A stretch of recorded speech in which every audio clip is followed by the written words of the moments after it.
Assalamualaikum warahmatullahi wabarakatuh. Nama saya Shanis Farhani binti Saiful Nizam. Nama ahli kumpulan saya ialah Siti Nur Syamimi, Nurul Fatihah, Muhammad Aiman dan Siti Haimatul. Kami dari grup 7 ingin membentangkan tentang bab 6 iaitu kepelbagaian agama, iaitu mencari titik pertemuan. Terdapat 9 bahagian di dalam bab 6 ini. Yang pertama ialah pengenalan, yang kedua ialah takrif agama, yang ketiga mengapakah manusia beragama, yang keempat peranan agama, yang seterusnya penggolongan agama, yang keenam agama-agama di Malaysia, yang ketujuh konflik agama, yang ke-8 mencari titik pertemuan, yang last sekali kesimpulan. Saya akan membentangkan tentang isi kandungan yang pertama iaitu pengenalan. Yang pertama ialah agama merujuk kepada aspek kepercayaan kepada Tuhan, iaitu setiap agama mempunyai kepercayaan dia tersendiri. Agama merupakan peraturan dan undang-undang yang sebagai panduan agar manusia boleh hidup dalam persekitaran yang aman dan damai. Dengan adanya agama, hidup manusia akan lebih teratur kerana undang-undangnya, terdapat undang-undang dalam agama. Seperti yang kita tahu, dekat Malaysia ni kelompok etnik disamakan dengan kelompok agama, iaitu Melayu sebagai Islam, India sebagai Hindu, Cina dan Siam dalam agama Buddha, orang asli di Sabah dan Sarawak menganut animisme. Mereka yang tukar agama dianggap telah keluar daripada kumpulan etnik. Seterusnya saya akan membentangkan tentang agama yang terdapat di dunia. Yang pertama ialah agama Islam. Agama Islam diamalkan oleh masyarakat yang beragama Islam yang mempercayai bahawa Allah SWT itu wujud. Yang kedua ialah agama Kristian, yang agama mereka berdasarkan kehidupan dan ajaran Yesus dan juga kitab Bible. Kristian diamalkan di Malaysia juga. Yang ketiga ialah Buddhism, iaitu agama Buddha yang diamalkan oleh masyarakat Buddha. Kepercayaan yang diasaskan oleh Siddhartha Gautama juga diamalkan di Malaysia. Yang keempat ialah Hinduism, agama yang beraliran politisme kerana memuja banyak dewa. Kalau kita tengok orang Hindu ada patung-patung mereka yang ada banyak tu, merupakan dewa-dewa mereka. Mereka juga Hinduism juga agama yang diamalkan di Malaysia. Sikhism ialah gabungan antara Hindu dan juga Islam yang diamalkan oleh masyarakat Sikh, juga ada di Malaysia juga. Dan yang keenam ialah Jainism, agama India kuno yang dah lama dah wujud tapi masih lagi diamalkan di dunia sekarang lah. Yang ketujuh, Judaism, orang Yahudi menganggap agama ini ungkapan perjanjian yang dibuat Tuhan dan juga Bani Israel. Ini orang Yahudi punya agama lah. Yang ke-8, agama Shinto. Agama Shinto ini ialah agama yang dianut masyarakat Jepun. Kalau kita pergi Jepun, kebanyakan masyarakat di sana, orang-orang Jepun di sana mengamalkan agama Shinto. Yang ke-9 ialah Bahai, agama monotheism, iaitu kepercayaan bahawa semua agama bersumber dari Tuhan yang sama. Orang yang menganut agama Bahai ni, mereka mempercayai bahawa semua agama ni ada Tuhan yang sama. Seperti Buddhism, Hinduism ni kepercayaan mereka lain-lain kan. Tapi orang yang menganut agama Bahai ni mempercayai bahawa contohnya dua agama tersebut mempunyai Tuhan yang sama. Dan yang terakhir ialah Zoroastrianism. Ajarannya tertumpu pada sifat moral dan rohani sahaja, tapi mereka masih ada mereka bertuhankan sifat-sifat moral dan rohani ni lah.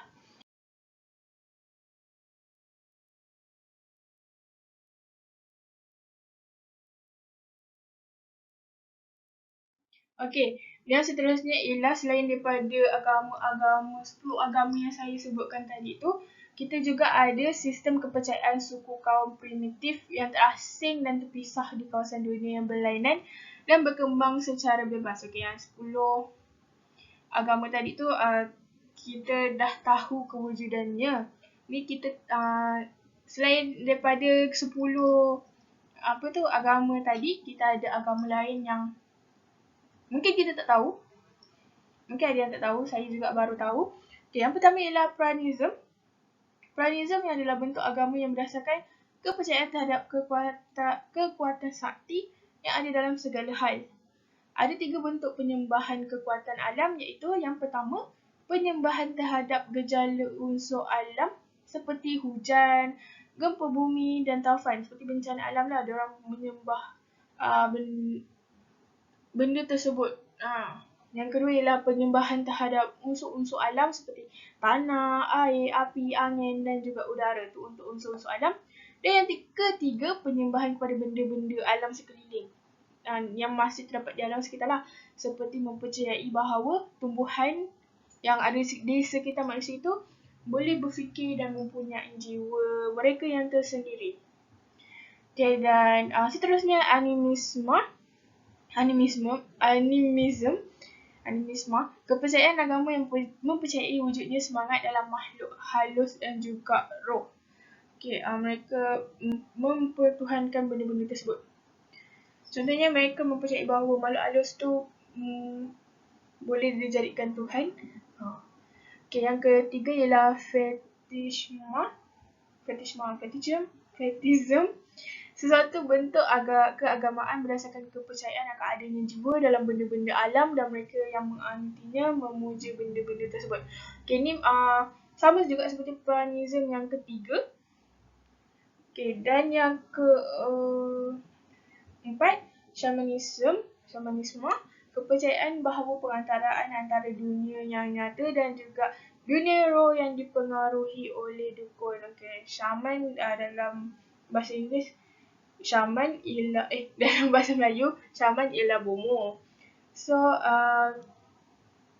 Shamanisme ni ialah kepercayaan yang dipengaruhi oleh dukun lah. Dukun ni mempercayai yang dunia ni boleh, yang dunia dengan dunia roh ni, dunia realiti dan dunia roh ni boleh dijadikan pengantaraan. Jadi mereka mempercayai benda karut tersebut.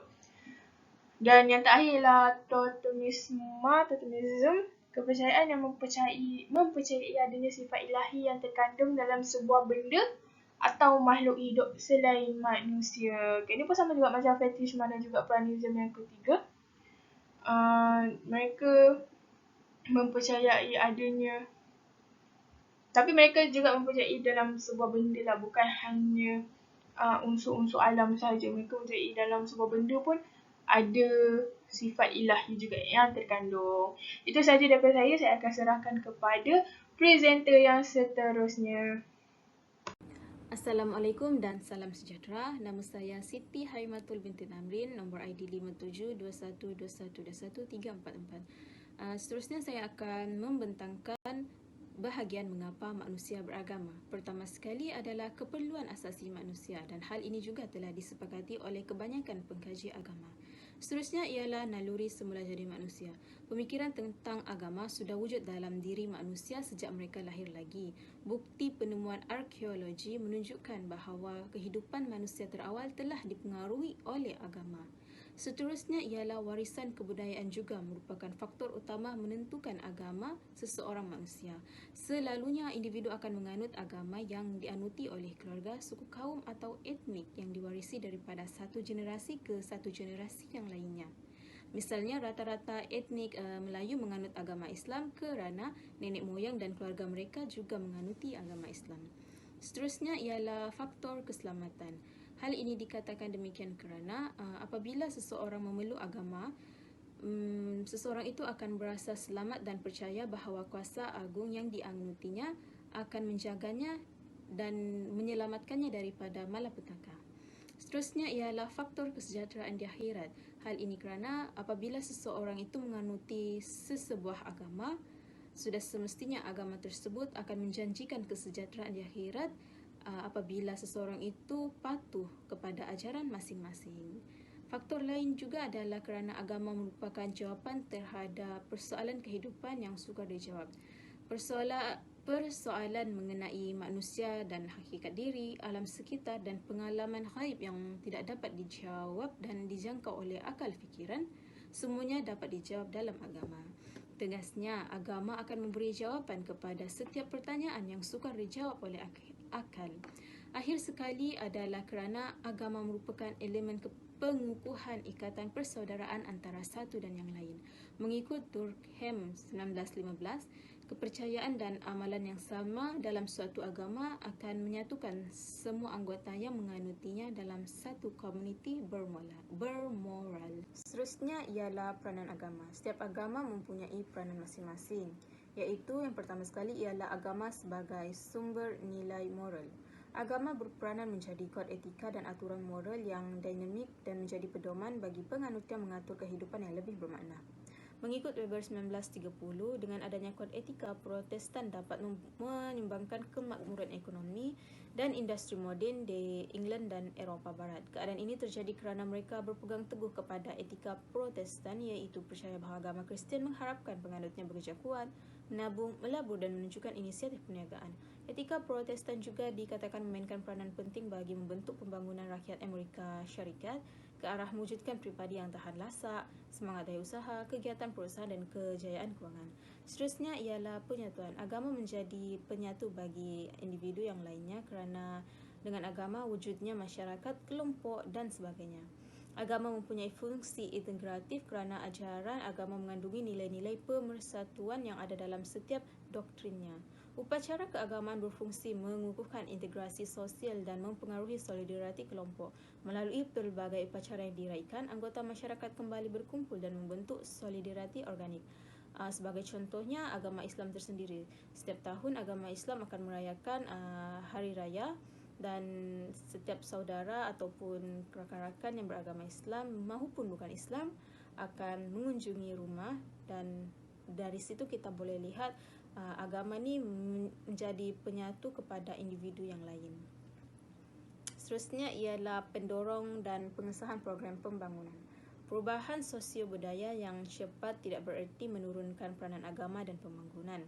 Hal ini terbukti apabila agamawan sering digunakan untuk memberi pengesahan program pembangunan yang tidak dapat sambutan daripada masyarakat. Kajian menunjukkan bahawa program pembangunan dapat segera diterima oleh masyarakat apabila disahkan oleh ahli agama atau apabila komunikasi dan informasi pembangunan menggunakan bahasa agama. Seterusnya ialah menubuhkan semangat kebangsaan.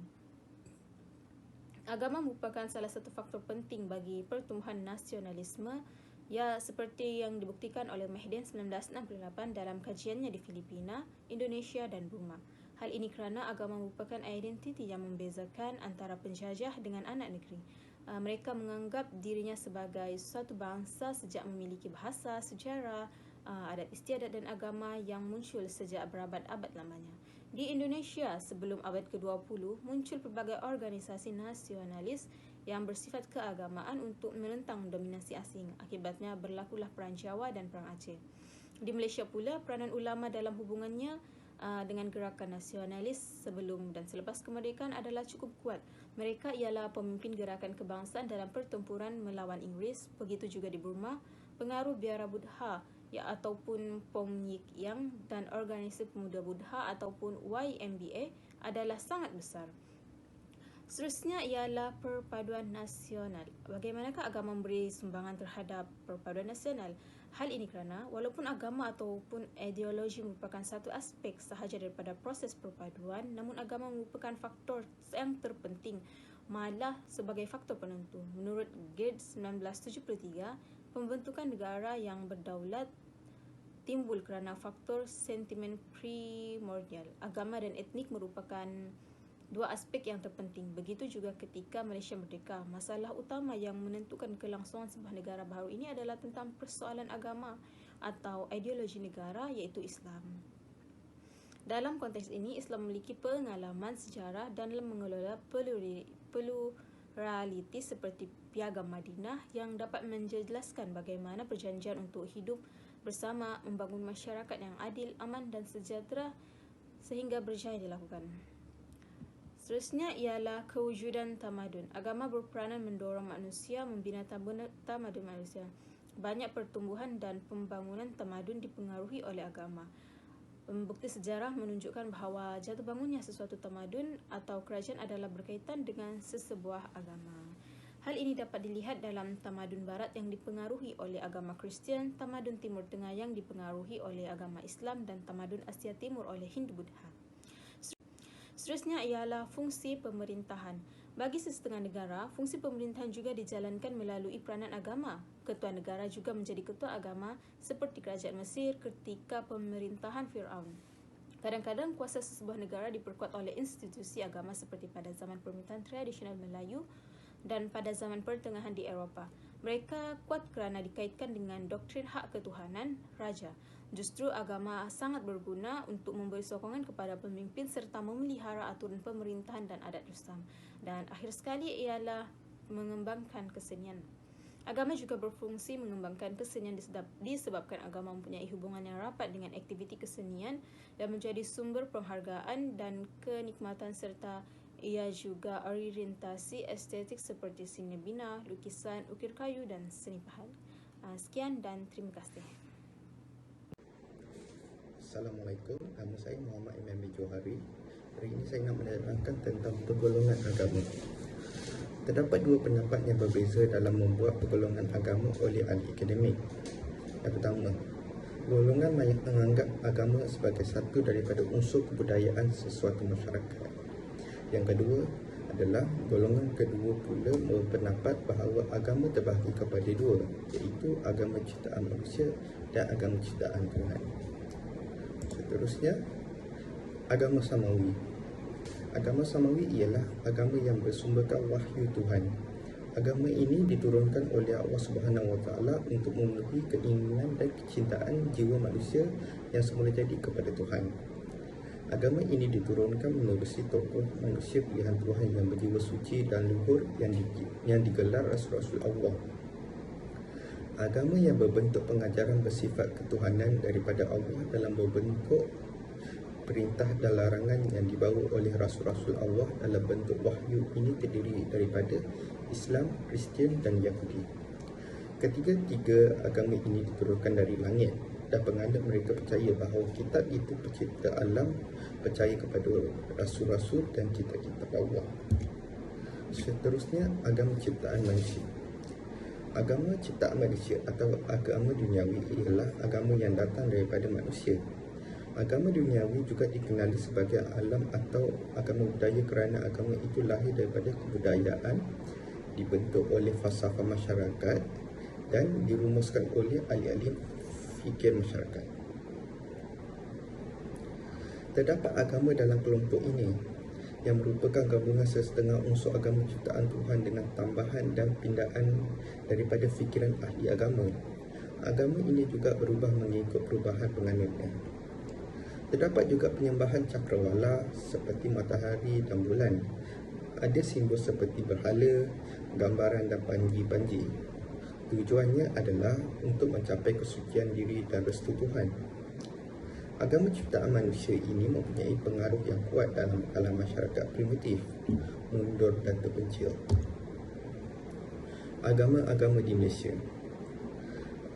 Agama-agama di Malaysia salah satunya adalah agama Islam. Islam ialah agama yang dianuti oleh sebanyak 60% penduduk rakyat Malaysia. Seseorang yang beragama Islam bererti berserah diri dan mengikut perintah Allah Subhanahu Wa Taala serta mencontohi Nabi Muhammad sallallahu alaihi wasallam. Ajaran Islam. Sumber ajaran Islam ialah Al-Quran. Seluruh teks Al-Quran tidak boleh diubah. Sumber kedua ialah Al-Sunnah yang merangkumi ucapan, tindakan serta sifat-sifat Rasulullah dalam bentuk manifestasi ajaran Islam yang juga dikenali sebagai hadis. Islam mewajibkan pengikutnya percaya kepada Allah, semua Rasul, kitab suci yang telah diturunkan oleh Allah, malaikat, hari kiamat, qada dan qadar. Seterusnya, agama-agama di Malaysia. Ciri-ciri utama Islam. Dari segi ekonomi, Islam memberi kebebasan kepada umatnya untuk berusaha mencari kekayaan, tetapi dengan cara yang mulia dan bersih. Dalam bidang politik, Islam menekankan dasar musyawarah, keadilan dan pemilihan pemimpin secara adil tanpa membezakan manusia berdasarkan kelas, keturunan, bangsa, agama atau warna kulit. Dari segi sosial, Islam memperjuangkan dasar kehormatan diri manusia. Tidak ada perhambaan dan pemujaan melainkan perhambaan dan pemujaan pada Allah semata-mata. Prinsip kebebasan beragama juga diraihkan dan diperuntukkan tempat yang wajar dalam Islam. Penganut pelbagai agama bebas mengamalkan agama pegangan masing-masing dengan aman tanpa merasa takut dan terancam. Seterusnya, dari segi ilmu pengetahuan, Islam menggalakkan perkembangan ilmu dan menganjurkan supaya menjalankan kajian serta penyelidikan terhadap rahsia-rahsia alam. Islam mewajibkan setiap orang sama ada lelaki ataupun perempuan menuntut ilmu. Dari segi perayaan agama Islam, terdapat dua perayaan besar di dalam agama Islam yang diamalkan di Malaysia dan negara-negara lain, iaitu Hari Raya Aidilfitri dan Hari Raya Aidiladha. Seterusnya adalah agama Buddha. Agama Buddha merupakan agama kedua terbesar di Malaysia. Majoriti penganut Buddha di Malaysia terdiri daripada etnik Cina yang berpegang kepada mazhab Buddha Mahayana. Manakala terdapat juga yang mengamalkan Buddha Theravada, terutama bagi komuniti Thai yang kebanyakan tinggal di utara semenanjung Malaysia. Asal-usul agama Buddha. Agama ini diasaskan oleh Siddhartha Gautama yang selalu memikirkan punca penderitaan dan kemelaratan. Dalam usia 29 tahun, dia meninggalkan istana dan memulakan kehidupan zuhud serta bercita-cita untuk sampai ke peringkat mengetahui rahsia alam. Dia meninggalkan segala kemewahan dan berpuas hati dengan pakaian yang koyak rabak atau daun pokok yang menutupi badannya. Dia berbaring di tempat-tempat yang berduri dan berbatu, tidak menjamah makanan dan minuman. Akhirnya, dia berteduh di bawah sebuah pokok di dalam hutan Urvela, iaitu tempat dia mendapat petunjuk. Kemudiannya, dia diberi gelaran Buddha, seorang arif yang bercahaya atau Gautama yang bermaksud pendeta. Upacara keagamaan Buddha. Dalam upacara keagamaan Buddha, objek utama yang sangat disignifikan tiga permata triple gem, iaitu Buddha, Dharma, ajaran Buddha, dan Sangha, komuniti Buddha yang berpegang dengan ajarannya. Wesak merupakan antara perayaan penting disambut oleh penganut agama Buddha. Perayaan ini biasanya jatuh pada bulan Mei setiap tahun. Perayaan Wesak disambut bersempena dengan memperingati kelahiran, kemunculan dan pencapaian Gautama Buddha ke Nirvana. Seterusnya adalah agama Hindu. Agama Hindu diakini sebahagian besar komuniti India di negara ini. Malah ia merupakan salah satu identifikasi bagi kaum India, walaupun terdapat dalam kalangan mereka menganut agama selain Hindu. Agama ini merupakan sekumpulan adat istiadat, budi pekerti dan gambaran kehidupan orang Hindu. Orang yang wujud sejak awal abad ke-8 Masihi ini juga dikenali dengan nama agama Brahma. Daripada Brahma ini ialah diambil kataan Brahman, iaitu gelaran terhadap pendeta Hindu yang dipercayai mempunyai unsur ketuhanan. Sejarah menerangkan isi kandungan agama ini meliputi pelbagai kepercayaan membawanya turun sehingga kepada penyembahan batu dan pokok-pokok. Kitab Veda. Kitab Veda adalah yang terbesar, malah dianggap sebagai ensiklopedia agama Hindu. Veda mengandungi cerita yang pelbagai aspek kehidupan bangsa Arya di India pada masa yang lampau.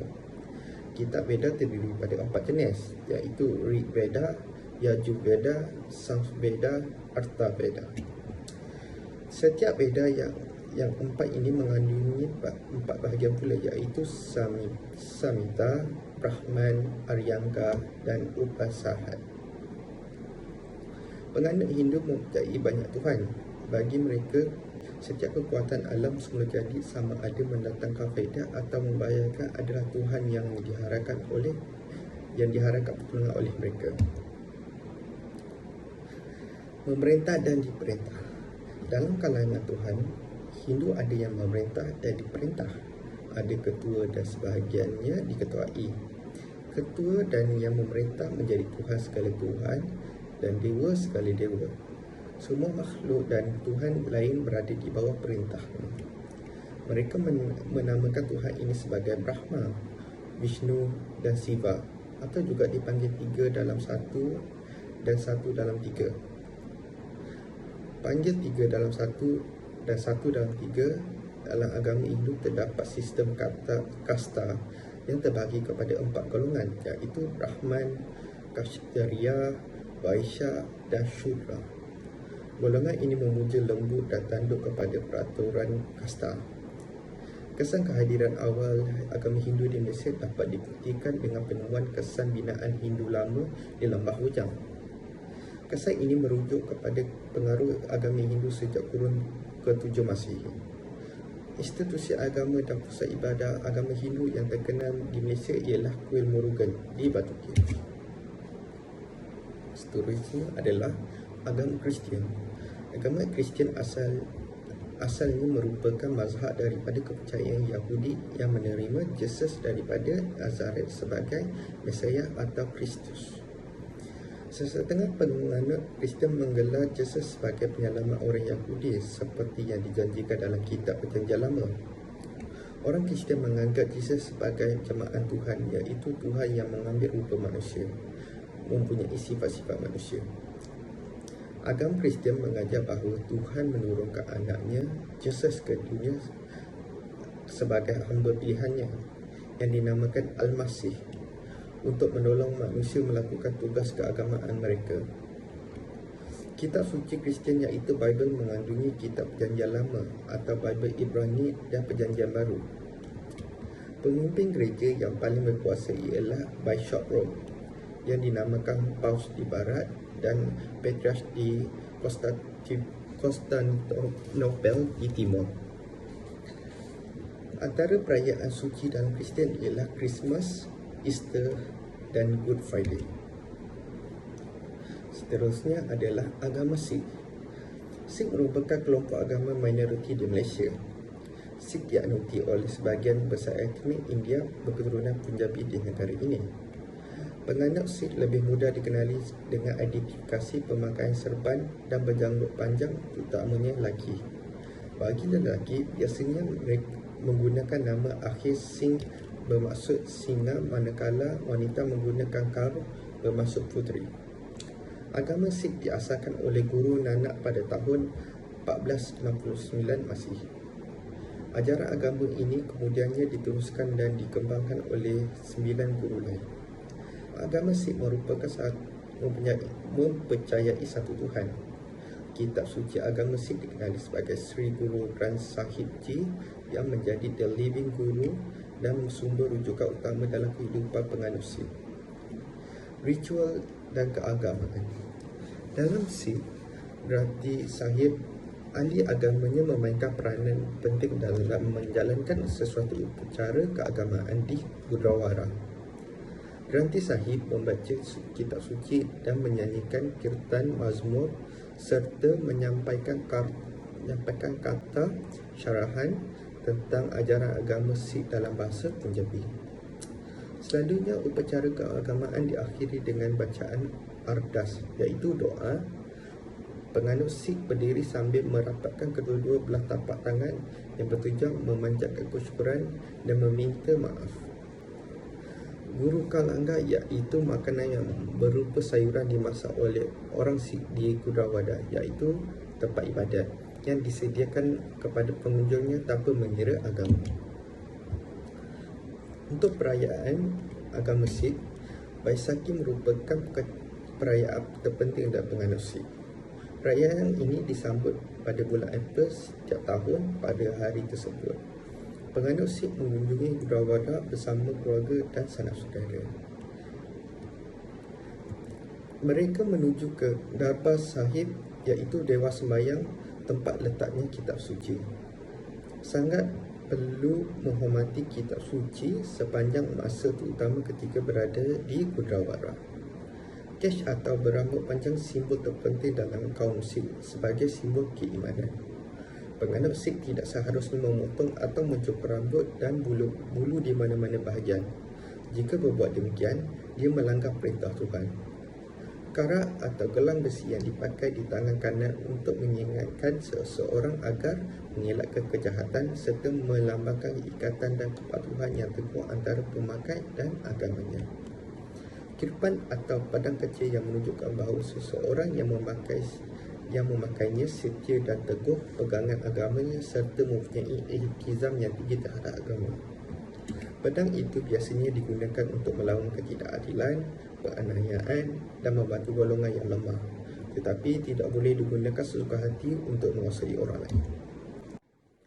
Seterusnya adalah kepercayaan animisme. Kepercayaan animisme menganggap bahawa segala sesuatu di dalam alam ini, termasuk benda alam yang mati, mempunyai jiwa dan dapat berfikir dan berkepribadian seperti manusia. Penganutnya menyembah dan memuja batu, pokok, sungai, patung dan juga benda hasil buatan yang mereka sendiri seperti keris dan tombak. Animisme percaya bahawa semua objek di dalam dunia ini memiliki jiwa dan hidup. Adanya makhluk halus seperti hantu dan jin di gunung, sungai dan tempat keramat. Bintang, matahari dan bulan memiliki jiwa. Roh-roh ini terdiri daripada roh mereka yang sudah meninggal dan membawa kepada pemujaan nenek moyang, atau mungkin roh ada yang umum yang tidak dihubungkan dengan seseorang. Seterusnya adalah Confucius. Confucius ialah seorang ahli falsafah China yang terkenal pada dinasti Zhou. Confucianism tidak dianggap sebagai satu agama yang berunsurkan ketuhanan, tetapi merupakan prinsip-prinsip yang hidup yang baik. Ajaran Confucius menekankan perasaan perikemanusiaan terhadap orang lain dan harga diri. Ajaran Confucius juga dikumpulkan oleh pengikutnya dalam bentuk buku berjudul Lun Yu atau Analeka.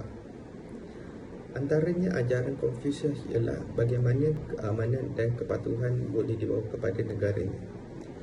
Ringkasnya, ajaran Confucius ini mementingkan kesopanan dan kesusilaan dalam kehidupan seseorang.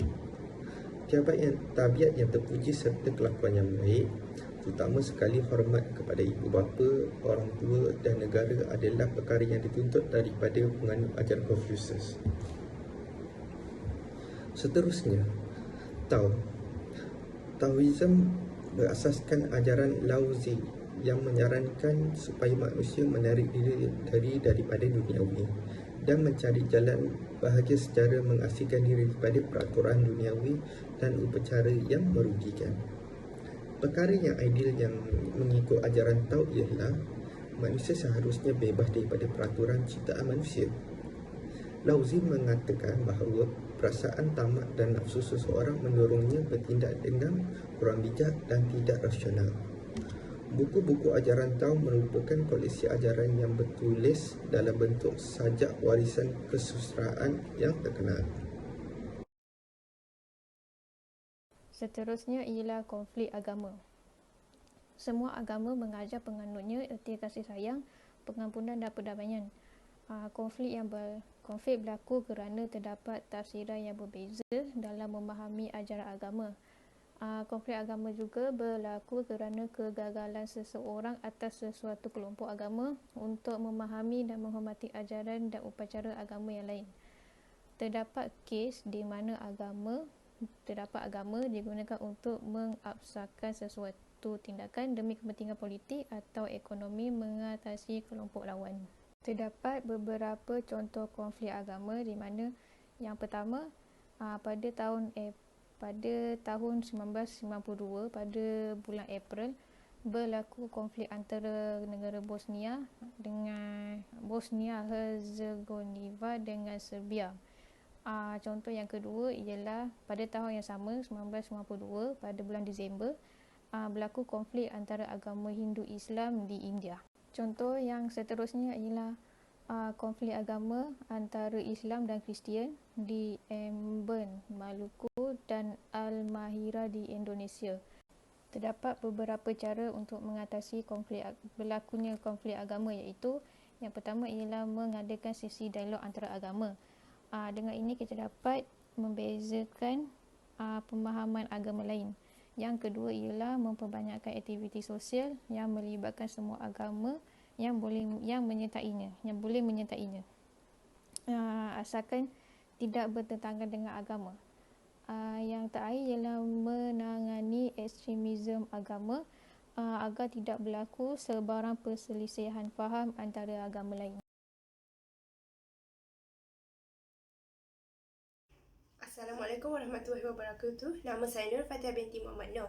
Saya akan meneruskan dengan topik mencari titik pertemuan. Kefahaman dan tingkah laku beragama boleh memisah atau membina hubungan sesama penganut dalam sesuatu agama atau dengan penganut-penganut agama lain. Kemampuan agama dalam membina ikatan dan hubungan merentas individu dan kumpulan agama yang berlainan adalah potensi yang perlu diteliti dan perhalusi. Oleh itu, kepekaan kepada ruang sosial sedia ada amat diperlukan bagi memungkinkan peluang membawa penganut pelbagai agama bergerak ke arah persefahaman. Potensi ini harus digarap dengan berhati-hati dan berhemah agar individu dan kelompok agama yang berlainan dapat menemui satu titik pertemuan yang membolehkan hubungan mereka dijalin erat. Semua agama mempunyai nilai kesejahteraan yang berpotensi membina keharmonian kehidupan bermasyarakat, kestabilan dan kemajuan. Sifat masyarakat yang terdiri daripada pelbagai agama menyebabkan mereka bertemu, berhubung, bekerja dan tinggal bersama dengan penganut lain. Dan antara cara yang boleh dilakukan untuk mencari titik pertemuan di antara penganut-penganut agama lain adalah dengan berinteraksi antara mereka. Ia mampu membina ikatan sosial yang kuat dengan perbezaan agama anutan. Selain itu, menyambut perayaan agama dan kebudayaan selagi mana tidak melanggar hukum agama. Untuk mencapai kesepakatan juga, kita haruslah menangani ekstremisme agama yang kian berleluasa di Malaysia. Ekstremisme memberi maksud fahaman atau sikap pelakuan yang melampau yang boleh berlaku dalam bentuk tuntutan, pandangan, tindakan, gerakan, perjuangan, pengajaran dan kegiatan-kegiatan yang bersifat radikal atau melampau. Sebagai kesimpulan kepada bab ini, Malaysia mempunyai 4 agama besar iaitu Islam, Buddha, Kristian, Hindu dan agama-agama lain. Kebebasan beragama yang diperuntukkan oleh perlembagaan memberi ruang yang secukupnya untuk semua agama menikmati pengalaman agama masing-masing dan mencipta suasana sosial yang harmoni dengan menghormati agama orang lain.